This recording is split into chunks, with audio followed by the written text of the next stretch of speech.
Ever felt actual rage from someone chewing too loud? Not just irritation but full body tension? That might be misophonia.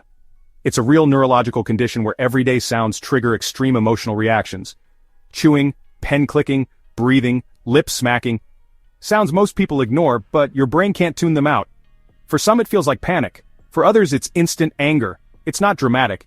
It's your fight or flight system kicking in. Misophonia is more common in people with ADHD. Their brains often struggle to filter out repetitive sensory input. That background tapping? To them it's like a jackhammer. But it's not just ADHD. Anyone can have it, even without knowing the name for it.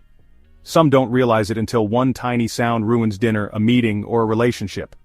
There's no cure, but tools help. Noise-canceling headphones, therapy, and knowing it's real.